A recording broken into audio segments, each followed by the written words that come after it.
Hello everyone, my name is Turbo Tony. Welcome to another episode of Broken Sword, Shadow of the Templars Let's Play. Yeah, if you're joining us here, you've obviously seen in the last episode, that this is the first time that we get to control George Stobbart. Just a brief background on the guy, as he said there before. He was a lawyer, that's his main profession, and he's obviously in Paris for whatever reason, we'll find that out. But he is the more humorous of the two. Nico's more business. He wants to get a story over. You know, she seems to be sort of caught up in a wide conspiracy, people shutting down her stories. But George, you know, he's just here, and he was in the wrong place in the wrong time. Don't think that he's here, you know, and he was meant to be here. No, he's just in the wrong place at the wrong time.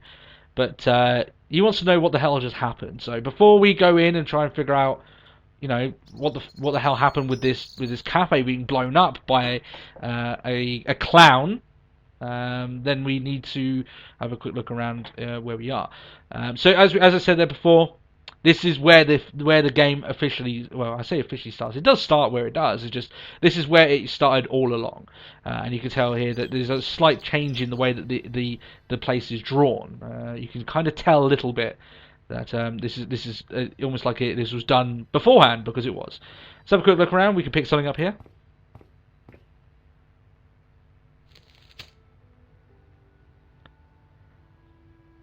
Okay, this is new content. This is all new stuff added in. Normally he'd just pick up the newspaper and reference this number down here, but we can actually have a look around at a few of the other stuff. The leading article referred to the visit of a Nobel Prize winner from some unpronounceable Eastern European state. All this stuff here, you can tell, this is all voiced when the game first came out, and it wasn't for the remastered version, but they've just cut it up and put it into different areas of the newspaper. The column was devoted exclusively to rumor, gossip, and sensationalism. You can see the slight drop in quality in terms of the not the voice acting itself, just the quality of the audio. The big story was about the brutal murder of a French media magnate, shot down in cold blood. The guy oozed confidence, like a regular French statesman. Yeah, and we already know about Pierre Gonchon, who was shot earlier on with Nico. The column was devoted exclusively to Oh, we already had that. And this number down here. I noticed the writing at the foot of the page. It read Salah Eddin, 1345. Okay. So we've taken the newspaper. Let's have a quick look at his journal, because he has his notepad here. You can tell it's done differently. It's not like a journal; it's like a notepad. But yeah, it reveals here he was on vacation. So my long overdue vacation in Paris. This is the life: sitting in cafes, drinking coffee, enjoying the sunshine and the ladies. Whoa! The cafe just exploded! Exploded! A clown left a bomb in an accordion, killed a guy, and nearly killed me. I'll bring that clown to justice once I get some hearing back in my ears. So as you can imagine, yeah, he's just on holiday, you know, enjoying Paris, and you know he almost gets killed, you know, as you do. I considered straightening the table, but I figured it best not to disturb the evidence. Yeah, well, I think picking up the magazine and stuff, at least he has a little bit more ambiguity in terms of tampering with things. That will soon go out the window. Okay, so here we go. The blast site has done an absolute number on the cafe. You know, at least here they don't. You know, they kind of show that the blast pretty much affected everything. It's destroyed everything. We've got a waitress over here. She seems okay, just a little bit distraught. But what is this? The sight of the dead guy's staring eyes turned my knees to jelly. I tried not to meet his stare as I searched the dead man's pockets. No wallet, no papers, no credit cards. The guy's past was a blank page. Now, you may have recognized him already. Nico already spoke to this guy. This is Plantard, the guy who told her to meet her here in this very cafe, and now he's dead. So as you can imagine, whatever information he knew was worth killing him for. I'd hoped the fact that the mirror was already broken meant I'd escaped the bad luck.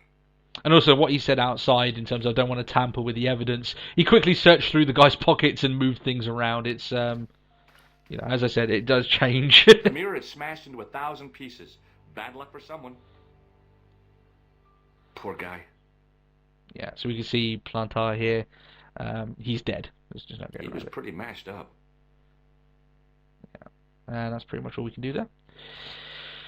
I Okay. needed a stiff drink, but I hated the taste of brandy. Yeah, I think you need a drink. You deserve a drink, George. I'm almost getting blown up. Let's see how the waitress is. Oh, my head. Never again. How much vodka did I drink? Oh, no, don't tell me. What is your name, Sherry? George Stobbart, ma'am. You look like you could use a little help. I could use a little drink. I feel sick, dizzy, and bruised. I don't even remember the party. Just relax and take it easy. You've been knocked out. You don't say. What happened? There's been an explosion. You should try not to move. Are you a doctor? You know, there when she said earlier on that it must have been some kind of party. I wanted to say it was quite a party. You could say it was a blast. Yeah. Okay, that's a bit bad. So, do we want to be good or do we want to be bad? Do you want to say that we are a doctor, or you'll tell the truth? Here, I want to lie and tell her I am a doctor. Yes, I am. I studied under Dr. Benton. Who is he? Only one of the most brilliant medical minds on this planet. He taught me everything I know about medicine. Can you remember anything at all? No. I need a drink. Pour me a brandy. Right, so should we give her brandy? Maybe we want more information out of her. Maybe she knows something. So yeah, I'm going to say yes. Is that straight or with ice? Just give me the bottle with a cheat on it. I guess a little drop won't hurt. Yeah, just give her a little bit. She said she drinks a lot anyway, you know. Just give her a little bit. That's better. She knocked back the brandy as if it was water. I was glad I wasn't picking up the check. Oh, and she's fainted. Okay, let's see if she's Hey, wake up. She didn't respond. If I wanted another cappuccino, I'd have to serve myself. Okay, so we gave her a drink and now she's passed out. There's not much we can go here. Maybe we missed something outside. Let's have a quick look.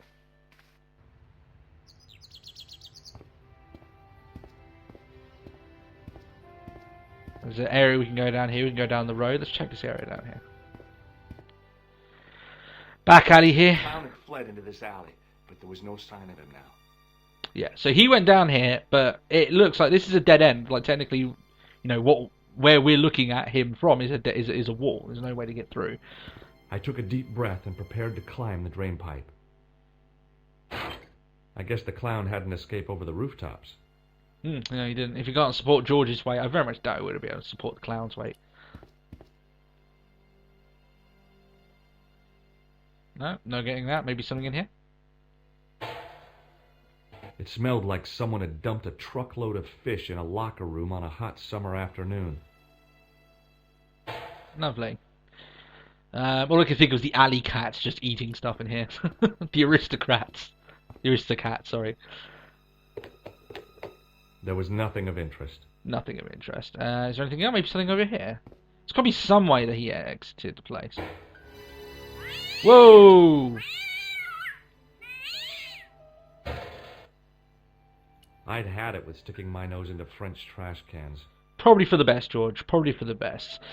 So yeah, I mean, my instant thought is that did he find some way that maybe he can get out of the sewer? Let's have a quick look. If he did, he managed to put it back in.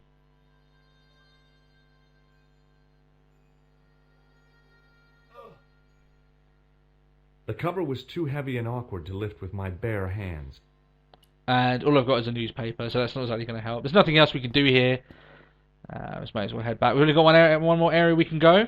Maybe this guy down here hacking away. Maybe he saw something. He doesn't seem too bothered that a place just got fucking blown up, but there we are. Please, hold it, right there. Whoa, don't shoot. I'm innocent. I'm an American. Can't make up your mind, huh? I demand to see the American consul. Drop your weapons and get down on the ground. Put that thing away, Sergeant Moo. I apologize, monsieur, but I cannot permit you to leave. Am I under arrest? Ah, no, I would simply like to ask you some questions. En avant, to the café, marche.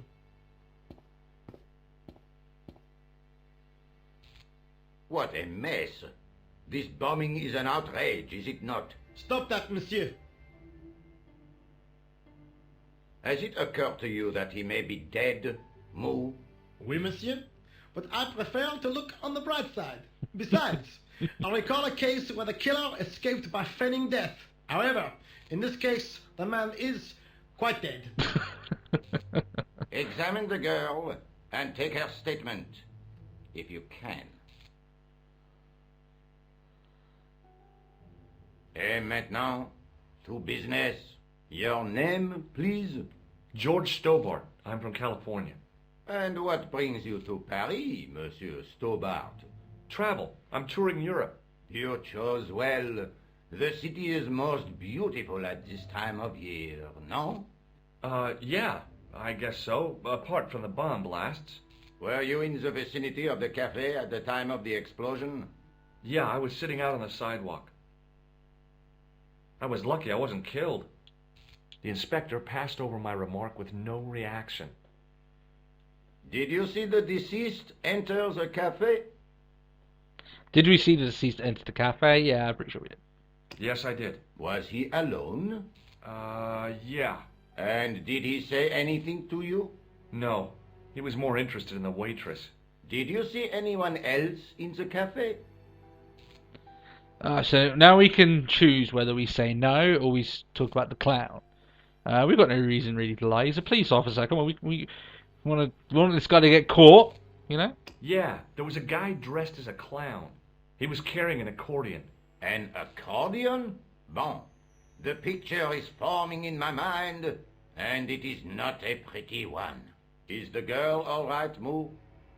She'll live if she survives the hangover. She says the American claimed to be a doctor. He forced her to drink the brandy. I can explain everything. Can you, monsieur? Almost everything. She doesn't remember seeing a clown, monsieur. That's odd, don't you think, monsieur? Who am I to believe, I wonder? Eh bien, I have heard enough. What do you mean? I am satisfied that you know nothing. You may leave. Enjoy your vacation, Dr. Stobbart. What about my personal safety? Can't you at least give me some advice? What can I say? Stay alert and look out for suspicious characters. And don't cross the road until the little man shows green. Great advice. I honestly believe you are in no danger, monsieur. Should you remember anything of importance, please contact me. My card.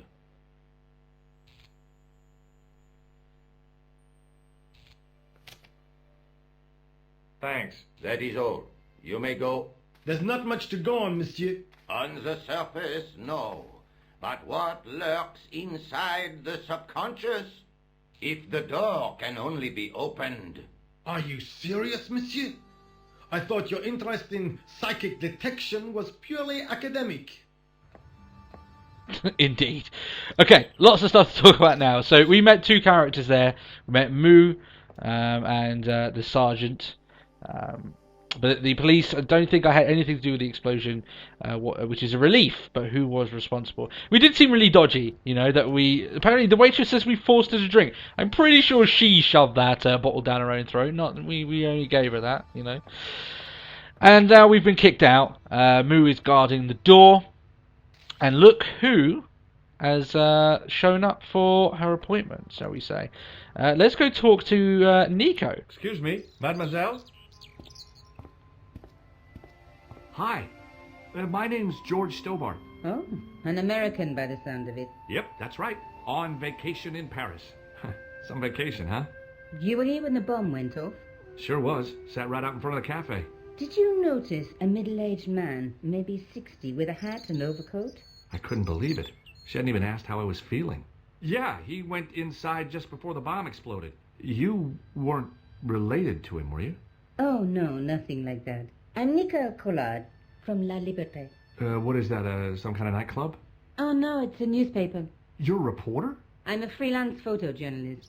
Say, you could interview me about the bombing. An eyewitness account. Minutes after the outrage that shook the whole of Paris. You know, real-life drama, human interest, that kind of stuff. I'll just stick to the facts, thank you. Did you see who planted the bomb? I know it sounds crazy, but he was dressed like a clown. A clown? It's him again.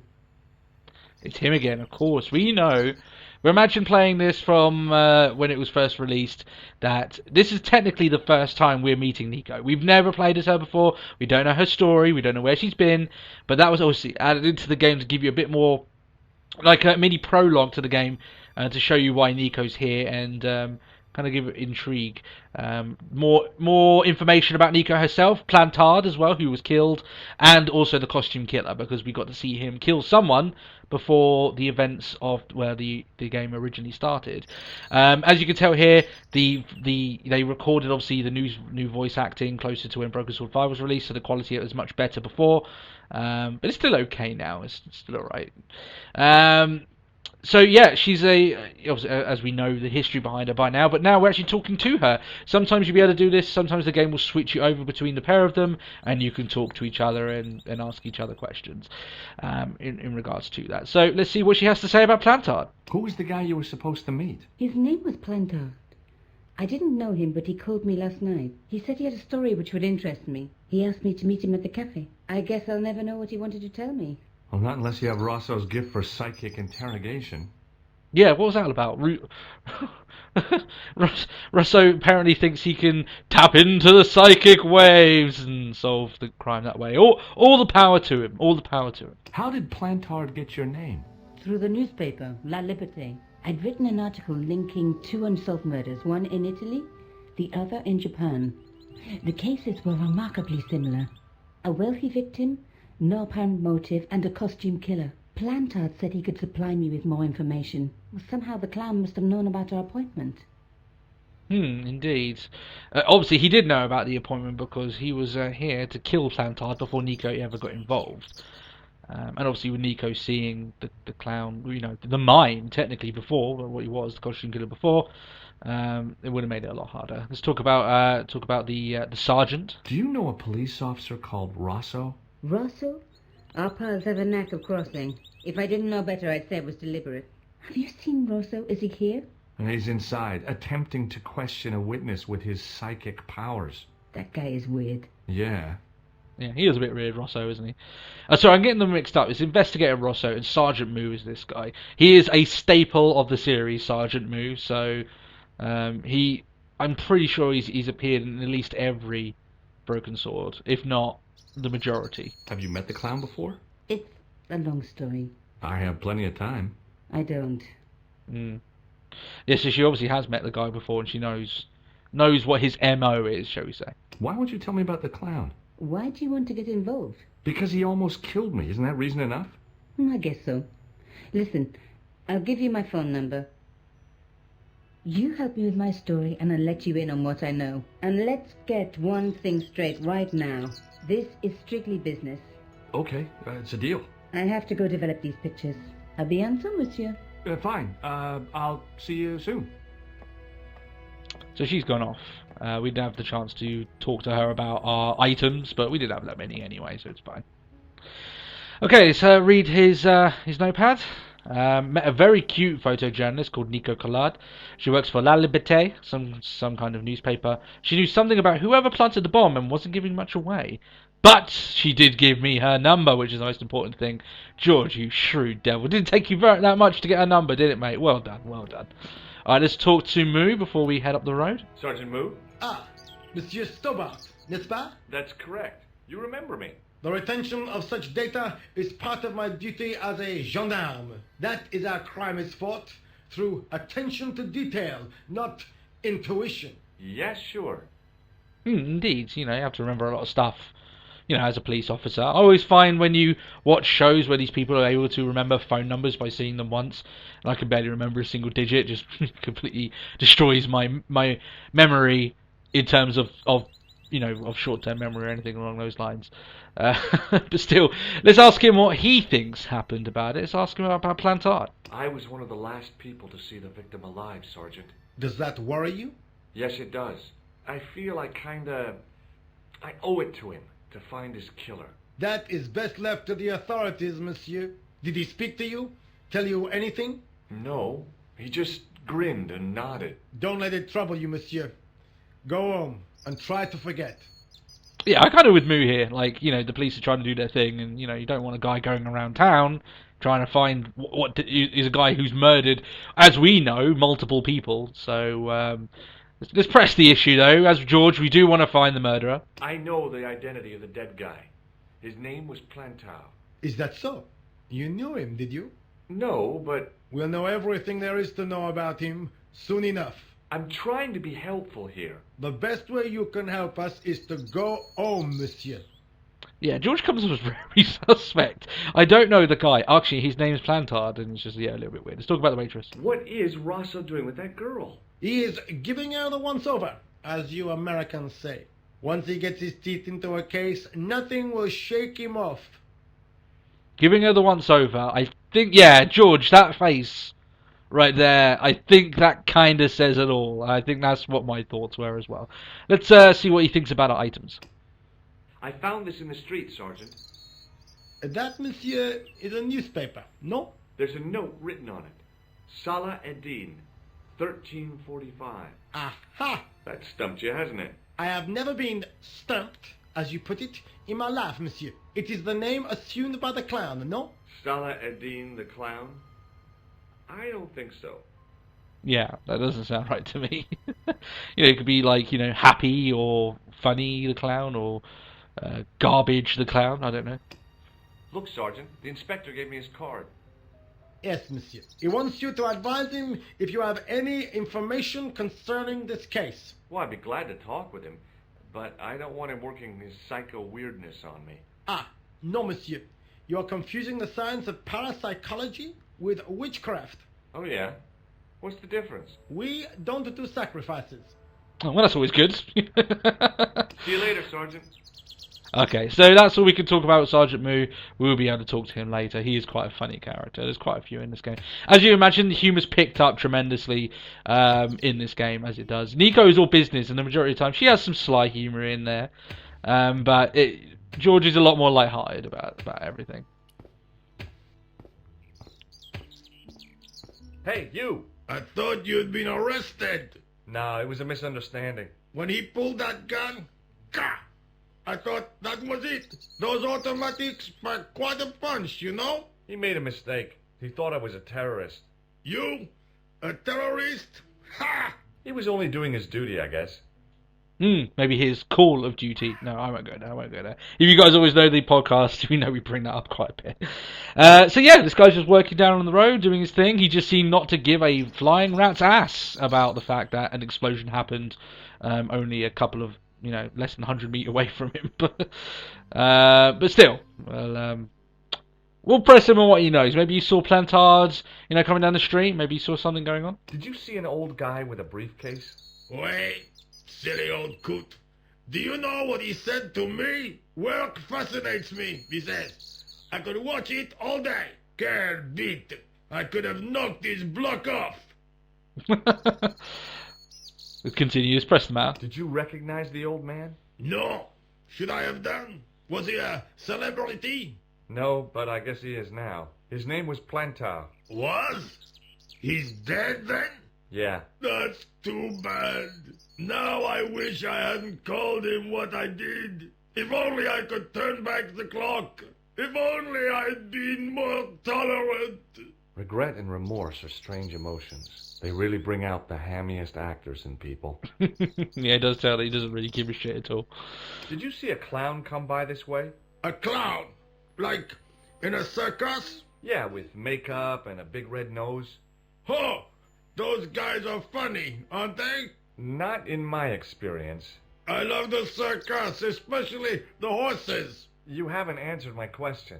Have you seen a clown? You think I've got time to watch everyone who passes by? Some of us have to work for a living. I think you would notice a clown, though, to be honest, really. If he noticed, you know, just a regular-looking Joe walking past, you think you'd know a clown. Look, I know you're busy, but surely you'd have noticed a clown. I told you already. I didn't see a thing. He was wearing multicolored baggy trousers and makeup. He'd be a poor sort of clown if he didn't. Listen, I have to find that clown. He's a killer. Say, who are you anyhow? A cop? No, of course not. I mean, do I look like a cop? No, but you act like one, sticking your nose in where it's not wanted. How do you know this guy's a killer? Did you see him in action? Didn't you hear the explosion? The cafe was blown up. I wondered what that bang was. Any bodies? Yeah, an old man was killed. Merde. I didn't think it was that serious. What about the waitress? Oh, she's fine. Thank the saints. So he seems to like the waitress anyway. You know, he must have known an explosion happened. It didn't happen that far away from him, and you can see the impact is all across the street. You must have known something's going on. Would you like to read my newspaper? I haven't got time to read that. Can't you see I'm busy? You could read it on your lunch break. 10 minutes is all I get. And if my boss had his way, I wouldn't get that. He'd have me on a drip, so I didn't have to stop to eat. Oh, take the newspaper and quit complaining. Pah! Look at this. Damn bleeding out liberals. Cha!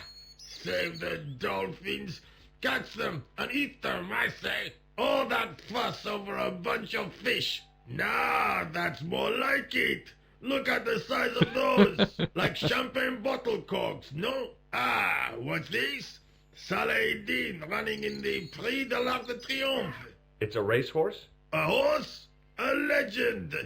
Bucephalus reborn, mon ami. Like a streak of lightning she is. Do me a favor, won't you? Keep an eye on my hole. I'm off to put some money on that nag. What about your toolbox? Stuff it. Help yourself. Keep an eye on my hole. There's a lot of other stuff I really want to look at, and that is not one of them. So, yeah, I'm not going to keep around your hole, mate, but thank you for the toolbox. Let's have a look what he's got in there. I'd found just what I wanted. A tool for lifting manhole covers. Oh, okay. Well, we all know that's going there. We can use this phone box to call someone. We can maybe try and call Nico.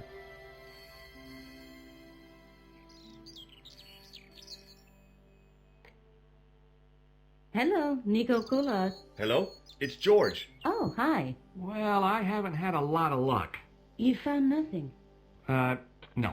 Look, I'm very busy right now. Call me if you have any news, okay? Oh, yeah, I guess. Adieu, monsieur. See you. Seems a bit random, we don't have anything yet. But we do have a tool for lifting manhole covers. You know where this is going, guys. We already checked down here. There's nothing to stop us from now opening up this manhole. Put two and two together, it's not hard. This is where the killer went. If we want to find him, we need to retrace his steps. And wouldn't you know, opens it up very easily. And just slides back into the his... cover to reveal what smelt like the entrance to a sewer. Yeah, you'll find that eventually, like, George would just have, like, tons and tons of really big stuff.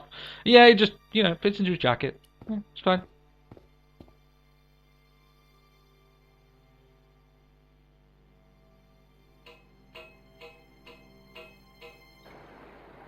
Okay, so now we're in the sewers. So this is where I'm going to end the episode here, guys. We're hot on the trails of the costume killer.